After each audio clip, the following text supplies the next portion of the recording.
জানতা সারপ্রাইজ দিলাম।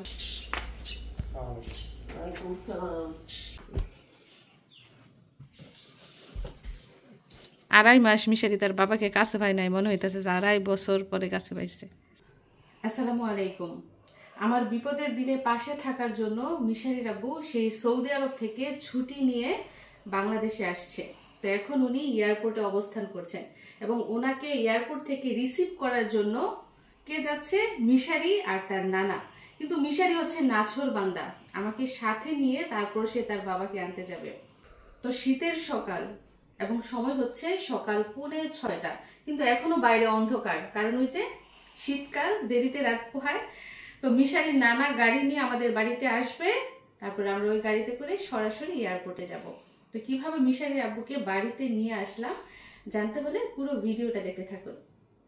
এই যে মিশারি রেডি যাওয়ার জন্য। মিশারি, তোমার বাবার সাথে কথা হয়েছে? এয়ারপোর্টে নেমে তোমাকে ফোন দিয়েছে? উফো, কারণ তুমি ঘুমিয়েছিলে, আমাকে ফোন দিয়েছিল। তোমার বাবা তো জানেন আমি যাব, তুমি যে আমাকে নিয়ে যাচ্ছ, তোমার বাবা তো জানেন। এখন তো সারপ্রাইজ হয়ে যাবে। তোমার অনেক শীত করছে? উফো, শীতে মুখ টুক লাল হয়ে গেছে। আচ্ছা, তুমি রেডি তো? জুতা পরো। দেখুন 5:45 বেজে গেছে, অথচ অন্ধকার। তো আমরা অপেক্ষা করছি, ইচ্ছা আছে যে সকাল হলেই যাব। তো দেখুন মাত্র সকাল হচ্ছে, আকাশটা এখন অন্ধকার রয়ে গেছে। তো আমার দেবরের ছেলেকে বলেছি রেডি করে দেওয়ার জন্য, মানে বাচ্চারা ঘুমাচ্ছে, কেউ এখনো উঠে নাই, আবারও শীতকাল। তো সময় হচ্ছে সকাল 6টা, দেখেন ঘুটঘুটে অন্ধকার এখনো। মিশারি আর মোত্তাসিন দাঁড়িয়ে আছে গাড়ির জন্য, এখনো গাড়ি আসে নাই। হাতে কি এটা? আলো জ্বলতেছে অন্ধকারের মধ্যে। তো আমাদের এগিয়ে দিতে আসছিল তারা, এখন এগিয়ে দিয়ে চলে যাচ্ছে। আর আমরা এখন গাড়ি ধরবো, কারণ গাড়ি চলে এসেছে। আরে না না,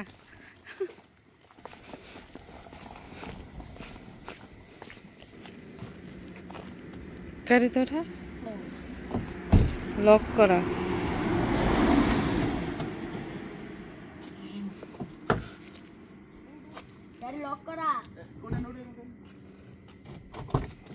যেমন আছে, ওঠো ওঠো, যাও যাও যাও।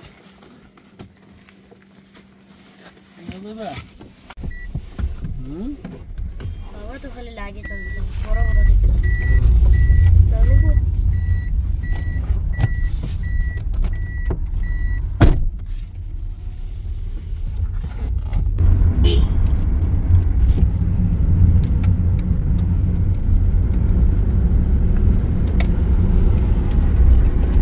সকাল হয়ে গেছে না? বিষয়টা কি বোরিং হয়ে গেছে নাকি? ঘুম আসতেছে? ঘুম আসতেছে, এই ঘুমের জন্য আমাকে সাথে করে নিয়ে আসছে।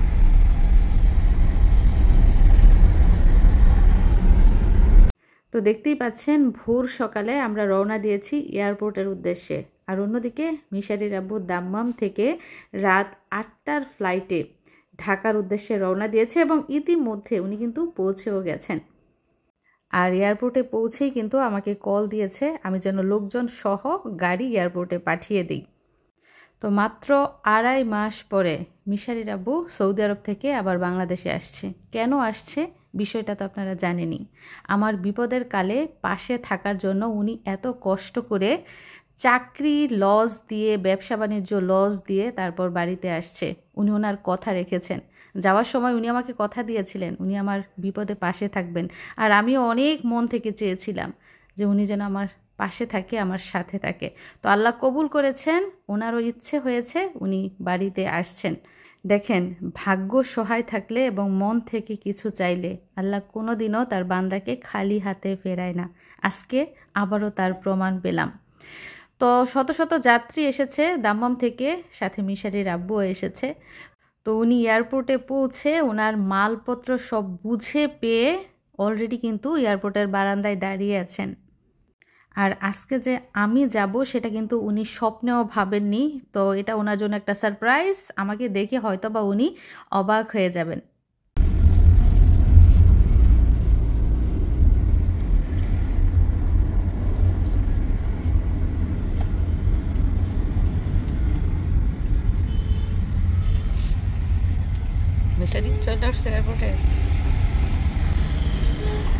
মাত্র 25 থেকে 30 মিনিটের যাত্রা শেষে আমরা পৌঁছে গেছি হজরত শাহজালাল ইন্টারন্যাশনাল এয়ারপোর্ট ঢাকায়। আর আমরা এয়ারপোর্টে পৌঁছানোর সাথে সাথে কিন্তু সূর্য উঠতে শুরু করেছে।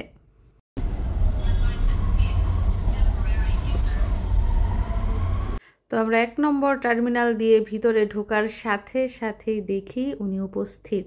ব্যাগপত্র নিয়ে উনি সেই কখন থেকে আমাদের জন্য অপেক্ষা করছে। তো মিশারি ওর বাবাকে দেখে কি যে লজ্জা পাচ্ছে, মনে হচ্ছে কত বছর ধরে যেন ও তার বাবাকে দেখে না। তো দৌড়ে গিয়ে বাবার বুকে জড়ানোর সাথে সাথে ওর আত্মাটা ঠান্ডা হলো, শান্তি হলো।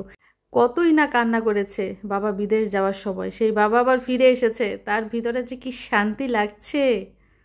তো এভাবেই কিন্তু প্রবাসীর সন্তানরা এক সময় বাবার জন্য কাঁদে, আবার এক সময় হাসে। এই যে তার বাবা এখন তার কাছে চলে এসেছে, তার যে কত খুশি, কত আনন্দ। আর বাবা সাথে করে কত কি নিয়ে এসেছে সন্তানের জন্য, এটা দেখতে তো আরো খুশি। এই যে মিউতাসিন তোমার নানাই বলে তোমার বিমানও তুলে দিব।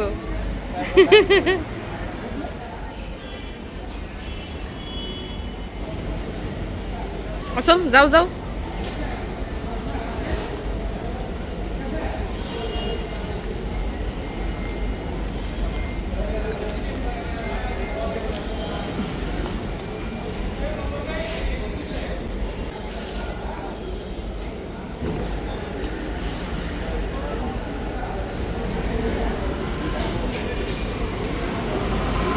বড় বড় লাগেজ আনছে, গাড়ি তো উঠবো নি।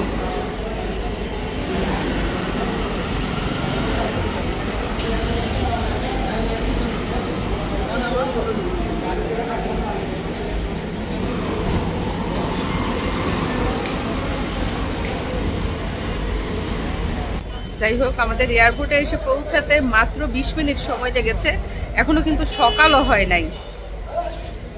তো এসে ওনাকে পেয়েছি, আগেই উনি রেডি ছিল যাওয়ার জন্য। তো আমরা গাড়ি থেকে নেমেছি আর জিনিসপত্র এখন গাড়িতে তোলা হচ্ছে। তো এখন সরাসরি বাড়িতে যাবে এবং বাড়িতে সবাই অপেক্ষা করে বসে আছে কখন উনি ঘরে ফিরবে। সেরি বাবাকে কতদিন পরে পাইলা?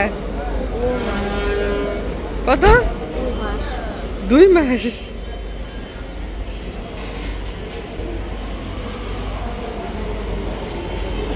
কি বড় লাগেজ গাড়িতে যেতেছে না? না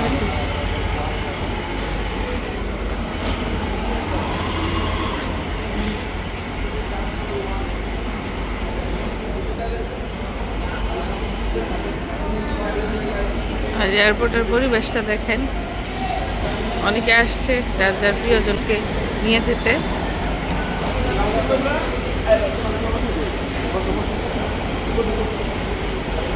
যাই হোক, আমাদের মালপত্র গাড়িতে উঠানো শেষ।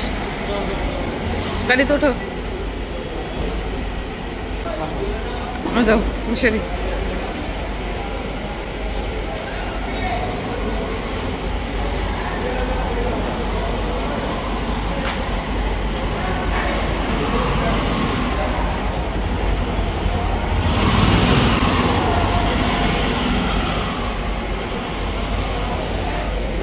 তো এই এয়ারপোর্টে আবার কবে আসা হয় জানি না, আসলাম 4 মাস পরে। তো এই যে প্রিয়জনকে সাথে নিয়ে প্রিয়জনের পাশে বসে এখন যাচ্ছি বাড়িতে। মনটা যে কি ফ্রেশ লাগছে। আর মিশারির চোখে ঘুম, মোতাসিনের চোখে ঘুম, আমার চোখে ঘুম নাই, কারণ আমি আজকে খুব খুশি। তো বাড়িতে গিয়ে রান্না বান্নার কোনো ঝামেলা নেই, কারণ আগেই রান্না করে ফেলেছি।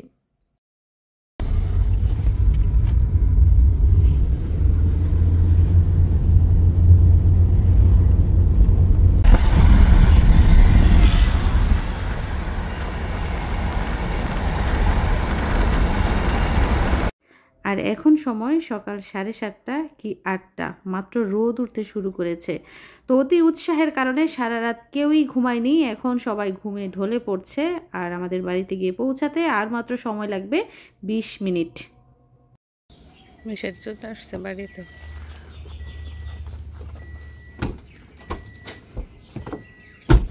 কই মতাসিনে কই নামছে। তো আমরা বাড়িতে আসছি, দেখেন সূর্য উঠছে।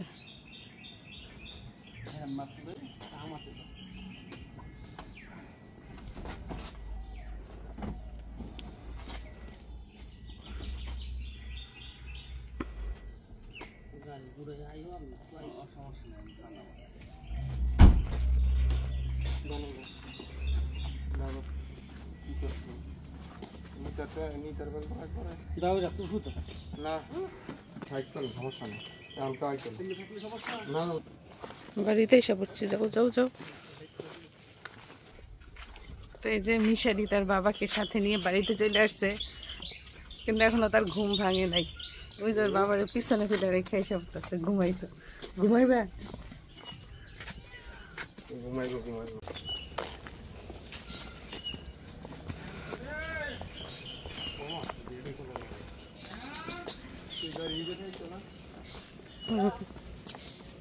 এখনো সকাল হয় নাই বাড়ির মানুষের। তারা আমাদের বিদায় করে দিয়ে আবার ঘুমায় রয়েছে।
মাত্র সকাল হয়েছে।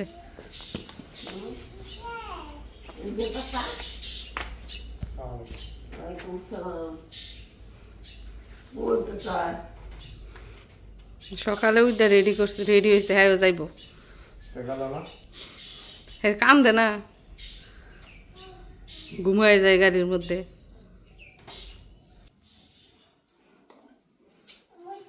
ঘরে ঢুকো নাই এখনো?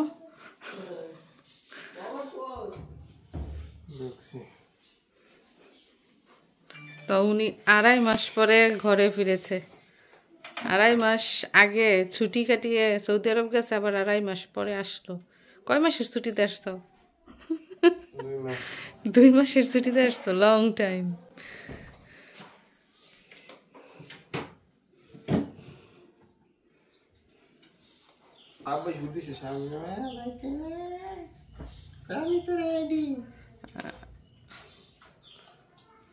মিশারি চলে আসছে। তো 2.5 মাস পরে মিশারির আব্বু বাড়ি ফিরেছে, আর ওনার জন্য আমি আগে ভাগে কি রান্না করেছি চলুন দেখি। এই যে দেশি মুরগের মাংস রান্না করে ফেলেছি, এছাড়াও আরও অনেক কিছু রান্না করেছি। তো চলুন এখন দেখে নেই ওনার জন্য আর কি কি খাবার কিভাবে রান্না করলাম। তো আজকে কি রান্না করছি দেখেন। এক কড়াইতে দেখা যাচ্ছে কড়াই ভরে ঝোলের পানি, আরেক কড়াইতে দেখা যাচ্ছে চিংড়ি ভাজছি, একদম মরিচ ছাড়া, শুধু হলুদ দিয়ে।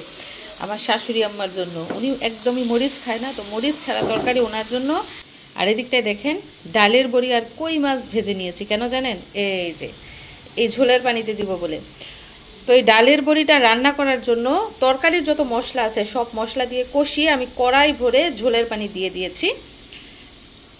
এবং এখন যেহেতু ঝোলের বলক এসে গেছে, আমি কই মাছ আর ডালের বড়ি এর মধ্যে দিয়ে দিচ্ছি।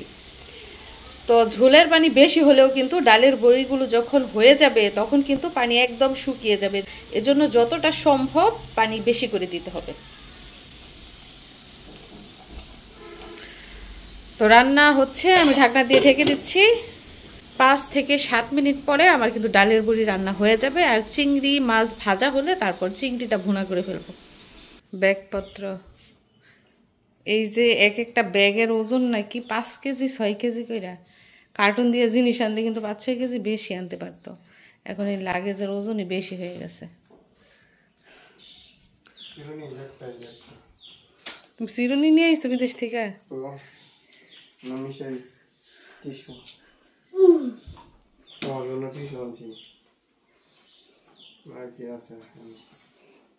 ওনার পকেটে সকেটে যা যা আছে সব বের করতেছে।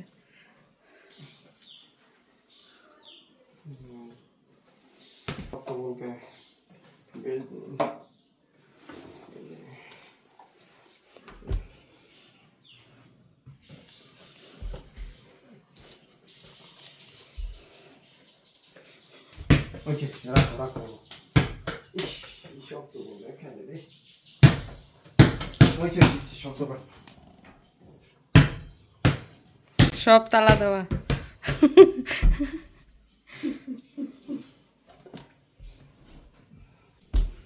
আরে বাবা ছেলের কি মোহাব্বত।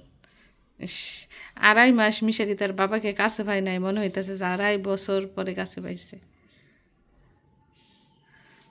যাওয়ার সময় কি কান্নাটাই না কান্না করছিল, যেমন লাগে ওর বাবাই কত বছরের জন্য যাইতেছে, এখন দেখি ফুরুত দিয়ে গিয়ে আবার ফুরুত দিয়ে চলে আসছে।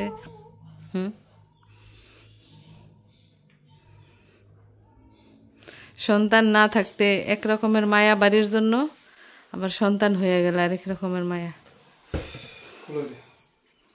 তো এরই মধ্যে কিন্তু রান্না বান্না অনেক এগিয়েছে। চলুন দেখি ডালের বড়ি রান্না কেমন হলো।